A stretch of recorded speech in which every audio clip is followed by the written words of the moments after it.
Hutbeja e lamtumirës ishte testamenti i fundit i këshillave që profeti i la njerëzimit. Mesazhet e saj janë universale. Hutbeja e lamtumirës është një nga predikimet më të rëndësishme në historinë e fesë islame. Kjo hutbe është një deklaratë universale e pejgamberit tonë ndaj gjithë njerëzimit të gjithë kohërave. Është fjala më e lartë nga njeriu më i madh në të gjithë historinë e botës. Është një ftesë e cila i bëhet njerëzimit drejt lumturisë në këtë botë dhe në botën tjetër.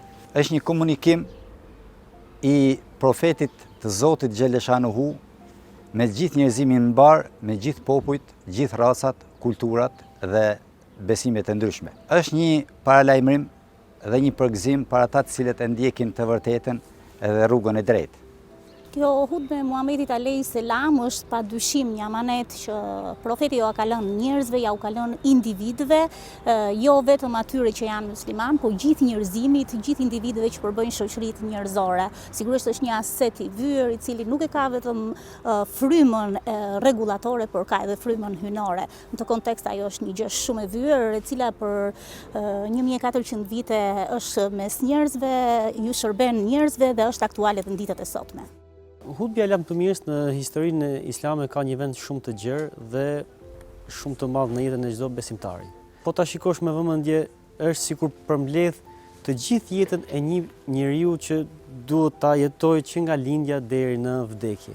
Po ashtu edhe ne si musliman mundohemi që sa më shumë t'i përshtatemi dhe ta thurim jetën tonë në varësi të hutbes së lamtumirës. Hutbeja e lamtumirës është një këshill e cila i është drejtuar nga pejgamberi jon alayhis salatu selam ummetit të tij. Ajo është një përmbledhje e gjithë mesazheve hyjnore që ju kanë ardhur gjithë pejgamberëve dhe sfundi pejgamberit gjithë njerëzimit, Hazreti Muhamedit alayhis salatu selam. Ajo është një rezume e të gjithë urdhrave dhe ndalesave të cilat Zoti i solli për njerëzimin me qëllim dhe objektiv lumturinë dhe kënaqësinë e njerëzve dhe të njerëzimit në këtë botë dhe në botën tjetër. Në fjalën e fundit të profetit Muhammed, paqja dhe mëshira e Zotit qoftë mbi të gjitha kërkohet respektimi të drejtave të njeriut dhe dinjitetit njerëzor. Jeta është dhurata më e madhe e Zotit, por brenda kësaj jete, ajo e cila jep kuptim asaj është besimi. Njeriu është vepra më madhështore e Zotit në sipërfaqen e tokës. Për këtë arsye, gjithë pejgamberët dhe në veçanti pejgamberi jon Muhamedi alayhis salatu selam ju drejtuan njerëzimit me qëllim që ata ta ruajnë dinjitetin e kësaj vepre të Zotit. Thënë ndryshe, ta duan dhe ta respektojnë krijesën për hap të krijuesit, që të mos e shkelin dinjitetin dhe përsosmërinë e kësaj vepre të bukur të veçantë të Zotit Xheleshanuhu që është njeriu, pavarësisht besimit, racës, ngjyrës, kulturës apo qytetërimit që i përket ai person. Pejgamberi jon alayhis salatu selam e ftoi njerëzimin që të ndjek atë e cila është më e mirë për ta në dunjë dhe në ahiret. Dhe kjo është respekti dhe respektimi i dinjitetit njerëzor. Një gjë e tillë arrihet vetëm nëpërmjet besimit, frikës ndaj Zotit dhe shpresës që do të marrë shpërblimin e vërtet nga Zoti i gjithësisë. Po t'i referohemi të drejtës së krahasuar, po të shikojmë legjislacionin i cili është në fuqi në shoqërinë tonë shqiptare dhe jo vetëm, shikojmë që të gjitha ato rregulla, porosi të lëna nga Muhamedi alayhis salam janë në akordancë totale, i përshtaten madje edhe kohës së sotme, duke bërë kaq të vyer një lloj, le të themi, vlere në kohë në çdo kohë. Dhe sigurisht nuk mund ndodhte ndryshe përderisa ishte produkt jo vetëm i eksperiencës dhe mendimit njerëzor, por edhe atij hynor. Ajo që në fillim cek 3 gjëra shumë të rëndësishme që janë për jetën e një personi, që është jeta, është prona, është nderi, dhe ato janë të shenjta për njeriu. Dhe profeti Muhammed sallallahu alaihi wasallam thotë që Allahu ua ka dhënë jetën dhe ajo është e shenjtë. Edhe gjaku është i shenjtë për ju, edhe familja është e shenjtë për ju. Prandaj edhe në ditët e sotme njeriu duhet të mundohet sa më mirë që jetën e tij mos ta harxhoj në gjëra të pa kuptimta. Pra, që themi që të ketë një jetë kuturu ose një jetë pa qëllime, pa objekcione. Profeti Muhammed sallallahu alaihi wasallam në hutbën e lamtumirës cek edhe pjesën e nderit, që është një gjë shumë e rëndësishme dhe personi nëse është sadopak i ndërgjegjshëm dhe i përgjegjshëm duhet të shikojë që të bëjë një jetë të ndershme, mos të cënojë tjetrin, mos të ngacmojë ose mos të provokojë nderin e dikujt tjetër sepse edhe ajo është gjë e shenjtë. Njeriu është një qenie e cila ka ndërgjegje, ka logjik, ka edhe arsye. Për këtë arsye, Allahu xhaleshanuhu njeriu e ka bërë përgjegjës për veprat e tij. Prandaj, ajo që pejgamberi jon alayhis salatu selam ju tërheq vëmendjen besimtarëve në atë vend dhe nëpërmjet tyre gjithë njerëzimit, është që njeriu të jetë i përgjegjshëm në veprimet e tij.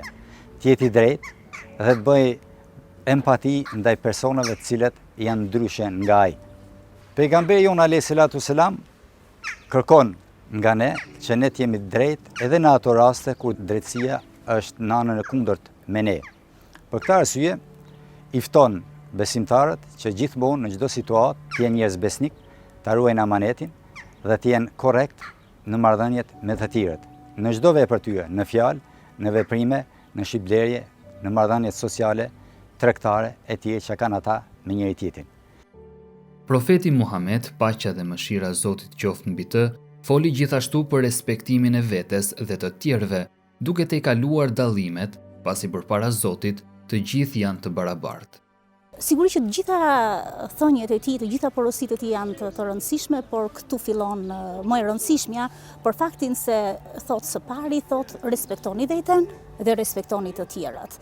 Dhe ky është padyshim, le të themi, postulati më i vyer i gjithë asaj çfarë ka lënë mes nesh ai, duke vijuar më tutje me porosi të tilla se si të promovojmë mirësinë mes njëri tjetrit, si të tejkalojmë dallimet, qofshin ato racore, kulturore, e të ndryshme, duke theksuar faktin se të gjithë ne jemi krijesa të njëjtit krijues, pavarësisht ndryshimeve që kemi, pra jemi tamam si në një buqet me lule ku secila ngjyrë ka vlerën e vet, ku ashtu si gjetja dhe petali kanë vlerën e duhur, pse jo edhe ajo barishtja e egër që i lidh buqetën ka vlerën e vet. Dhe në këtë kontekst ai përshkruan më tutje edhe çështje të tilla që rregullojnë vëllazërinë, rregullojnë shoqërinë, siç janë rregullat se si të komunikojmë në familje, rregullat si të komunikojmë në shoqëri, si ta vlerësojmë njëri tjetrin, si t'ju shmangemi veseve,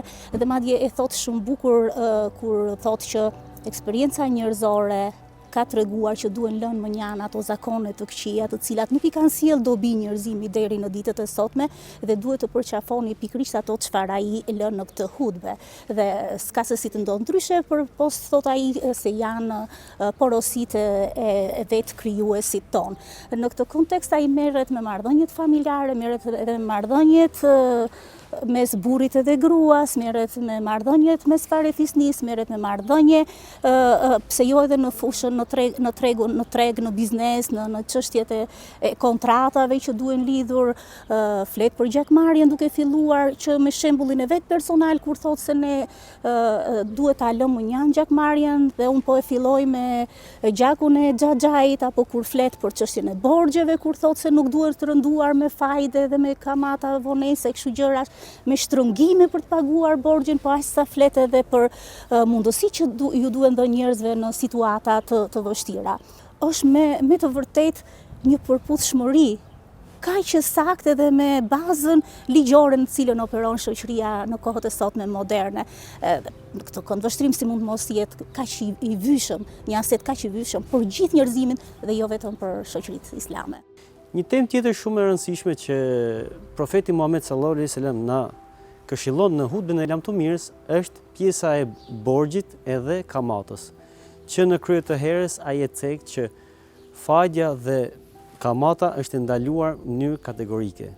Dhe po ta mendosh dhe po ta shikosh pastaj në ditët e sotme në një këndvështrim më ekonomik, e shikon me të vërtetë që fajja dhe kamata duhet të jetë ndaluar, sepse çdo person që i futet kësaj rruge, po ti shikosh të gjithë personat që i pyet dhe i shikon çfarë të mira që ka sjell kjo huamarrje që ato u nisën me një qëllim të mirë të gjës, shikon që asnjë nuk është i kënaqur, shikon që mbi 90%, mos them mbi 95% që kanë pas shumë vështirësi për ta likujduar atë kredi, për t'i kthyer ato lek borxh dhe kështu. Dhe nga edhe kjo kuptojmë që profeti Muhammed sallallahu alaihi wasallam ka dhënë këshillën më të mirë dhe më të duhur që para 14 shekush tashmë, që jepni borxh, po jo me kamat. Nëse kemi një person një të afërm në vështirësi, mund ta ndihmojmë, duhet ta ndihmojmë qoftë edhe me vlera monetare, pra direkt borxh monetar, por ai gjithmonë ka këshilluar që mos t'i marrim kamat. Pra dhe gjithashtu ai ka vendosur edhe ca pika kyçe në dhënien e borxhit dhe dhënien e huas, që sot pas 14 shekush bankat i kanë marrë dhe i kanë studiu dhe i aplikojnë kur japin huat e tyre. Pra që ti kur jep dikujt borxh, duhet të kesh dëshmitar. Kur jep borxh duhet ta shënosh diku dhe duhet të shënosh edhe afatin se kur do ta riktheje borxhin personit që ja ke dhënë.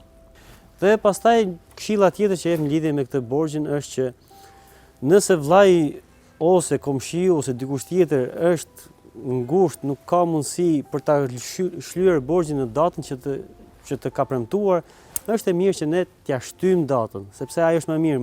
Madje profeti Muhammed sallallahu alaihi wasallam shkon edhe më tutje kur thotë edhe më të mirën e mundshme këtë gjë, që nëse ti ke mundësi, atëherë edhe mund t'ja falësh borxhin vllait tënd musliman ose komshi ose kushdo qoftë, sepse ajo është edhe më mirë për ty në botën tjetër. Profeti atë ditë u ndal gjatë edhe në çështjet familjare, si martesa, fëmijët, marrëdhëniet e burrit me gruan, si dhe lidhjet farefisnore, apo edhe në çështje të tjera si borxhi dhe kamata. Ne kur flasim për drejtsinë, për ligjet, shikojmë edhe frymën që kanë këto. Dhe në të vërtetë fryma që përcjell hutbja për të cilën ne po flasim është hyjnore, është shumë e vlefshme. Dhe jo vetëm ajo çfarë sanksionohet, më tutje çfarë raditet në porositë e tij. Ajo çfarë do t'ju thoja njerëzve është se nuk është e rëndësishme të studiojmë drejtësi për të ushtruar të drejtën dhe për të mos shkelur të drejtat. Nuk është se patjetër duhet të jesh i mirë arsimuar për të njohur këto të drejta. Këto fillojnë që në familje, ashtu siç thotë edhe Muhameti alayhis salam, që në mënyrën se si ne i ndërtojmë marrëdhëniet me familjarët tanë, ato do të jenë shembull pastaj se si do të ndërtojmë marrëdhëniet edhe me të tjerët. Gjithmonë duke mos i bërë të tjerëve ato që donim ne na i bënin të tjerët. Na këshillon që ne ti respektojmë gratë tona, ti duam gratë tona, gjithashtu edhe gratë i sugjeron që të jenë të dëgjueshme dhe të respektueshme ndaj burrit. Gjithashtu na këshillon që edhe në rastet që jeta sjell të papritura, ka vështirësitë e saj dhe mes një çifti arrin në një moment që ndoshta edhe nuk ka më atë lidhjen, atë dashurinë mes burrit dhe gruas dhe fillojnë të ftohen marrëdhëniet. Profeti Muhammed sallallahu alaihi wasallam gjithmonë na ka këshilluar që të mendojmë edhe një herë hapin para se të shkojmë tek divorci, para se të shkojmë te ndarja, sepse kjo është gjë e papëlqyer tek Allahu. Dhe madje mund të themi është ndër gjërat e lejuara për të urryera tek Allahu, pra divorci dhe ndarja. Kështu që kjo po ta mendosh edhe sot në shekullin e 21 që flasim, jurisprudenca normale i shikon këtë gjë në gjykatat civile që bëhen në ndarjet po nga këto janë bazuar, pra ligjet që ka sot bota perëndimore në lidhje mbi divorcet dhe gjërat, te këto bazohen, pra që një herë këshillohet që ta shikojnë edhe njerëve vetveten, mos të gjejmë ura komunikimi, mos shkojmë direkt te ndarja mes burrit dhe gruas, sepse nga aty pastaj fillon shkatërrohet familja dhe fëmijët, edukimi, që familja është gjeneza e çdo gjëje, dhe nëse nuk ke një familje të shëndetshme, me shumë mundësi nuk do të kesh asnjë shoqëri të shëndosh pastaj që do të sjellë pasojat e saj që janë shumë të vështira për të rikuperuar. Pra pasojat në familje të brishta sjellin pasoja shumë të mëdha. Ajo ditë ishte një ditë trishtimi, pasi u kuptua që profeti i mëshirës kishte mbërritur në fund të rrugës së tij në këtë botë. Amaneti i fundit që ai i la njerëzimit ishte që të kapen fort pas Kur'anit, fjalës së Zotit dhe traditës profetike, pasi ato do të shërbenin si udhëzues për botën në të cilën nuk do të kishte më profet. Në këtë ditë të hutbes selam të mirës, të gjithë të pranishmit, sahabet e pejgamberit ton alayhis salatu selam, të cilët ishin në moshat ndryshme, në nivelet ndryshme, dikush më i varfër, dikush më i pasur, dikush i bardhë, dikush i zi, të gjithë kuptuan që ky ishte mesazhi i fundit i cili po ju drejtohej aty nga pejgamberi i Zotit. Njëkohësisht, kjo nënkuptonte edhe ndërprerjen e vahjet shpalljes hyjnore nga Zoti drejt tokës nëpërmjet pejgamberit ton Muhamedit alayhis salam, drejtuar para mbar njerëzimit.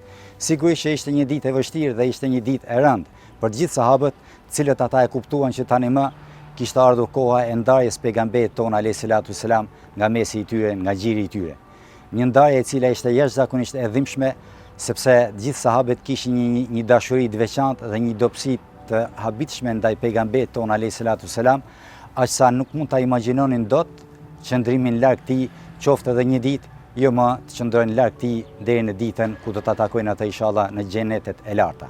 Prandaj ishte ditë e rëndë, e vështirë, e cila u përjetua me lot dhe me ngashërim nga të gjithë pranishmit që ishin aty. Një këshill tjetër që profeti Muhammed sallallahu alaihi wasallam na ka lënë tek hutbja e lamtumirës është që të mbahemi fort pas Kuranit dhe Sunetit. Nëse një person musliman ose qoftë edhe jo musliman, po të shikohet dhe po të përmbahet tek versetet kuranore dhe tek Suneti i profetit Muhammed sallallahu alaihi wasallam, do ta shikojë që jetën do ta ketë shumë më të thjeshtë, shumë më të lehtë. Dhe kur themi për Sunetin e profetit Muhammed sallallahu alaihi wasallam, nuk kuptojmë të gjithë jetën e tij, mënyrën se si ka jetuar ai, fjalët që ka thënë ai, dhe fatmirësisht ato janë të ruajtura në libra me volume shumë të mëdha, gjithë jetën e profetit, se si ka vepruar në çdo fushë të jetës së saj. Edhe profeti kësaj i ka mëshuar shumë, pra që ne si xhamat, si ummet pasardhës i tij, që mos i ndajemi Kuranit dhe Sunetit që ka lënë ai, edhe për një arsye tjetër shumë madhore që profeti Muhammed sallallahu alaihi wasallam ka thënë, pas meje nuk do të ketë më profet. Edhe për ummetin ton, pra ai është profeti i fundit, nuk do të ketë më as libra dhe as profet. Kështu që udhëzuesi i joni vetëm është Kurani dhe Suneti.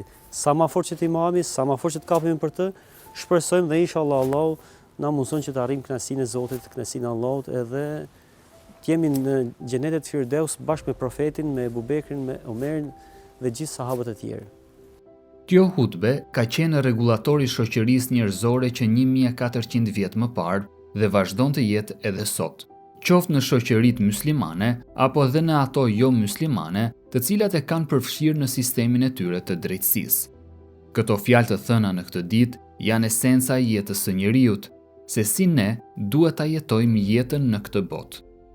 Ky është një mesazh i cili do të ishte pikë reference për të gjithë jetën e besimtarëve musliman, jo vetëm të kohës pejgamberit ton alayhis salam, por të gjithë atyre të cilët do të vinë deri në ditën e Kiametit. Përderisa pejgamberi jon alayhis salam ishte pejgamberi i mbar njerëzimit, sigurisht që edhe mesazhet e tij do të ishin universale dhe do t'ju drejtoheshin gjithë njerëzve të gjithë popujve. Këto mesazhe që u dhanë në këtë hutbe dhe ishin një lloj përmbledhje e mesazhit hyjnor, ju tregua atyre se ku duhet esnin dhe ku duhet ruheshin nga shkelja e hapave tyre në jetën e tyre të përditshme. Ishte një referencë dhe ishte një mesazh jashtëzakonisht jetik dhe shumë i rëndësishëm në jetën e çdo besimtari i cili jetoi në atë kohë dhe që do të vazhdojë deri në ditën e Kiametit. Qënë se është një bazë rregullash kaq të sakta, kaq të vlefshme, një rregullator kaq i mirë, padyshim që ka rregulluar jetën marrëdhëniet e njerëzve, edhe ka qenë shumë i nevojshëm sepse jo të gjithë kanë formimin e duhur, jo të gjithë kanë qasje të duhura ndaj çështjeve të caktuara, jo të gjithë kanë dëshira, po perceptime të duhura për çështje dhe fenomene të caktuara. Dhe ky ka qenë një rregullator dhe vazhdon të jetë rregullator edhe në ditët e sotme. Mjafton t'ju kujtojmë që në shoqërinë shqiptare, për shembull në zonat rurale, jo të gjithë kanë arsimin e duhur apo jo të gjithë kanë perceptimin e duhur për bazën ligjore që rregullon marrëdhëniet mes njerëzve. Ende vijojnë këto porosi të lëna brez pas brezi nga prindrit tek fëmijët, nga te njëri tjetri, dhe në një farë mënyrë, duke qenë se edhe ushtrojnë besimin, pra janë besimtarë, ata këto rregulla i kanë në bazën e veprimeve dhe qëndrimeve të tyre gjatë jetës. Po ta përmbledhësh në vija të trasha dhe në pika kyçe, patjetër që po ta lexosh hutbën e lamtumirës, shikon që aty është esenca e Islamit, është esenca e jetës së njeriu. Pra se si duhet ta jetojë jetën një person. Sot përsosa për ju fen tuaj, plotësova ndaj jush dhuntin time, zgjodha për ju Islamin fe.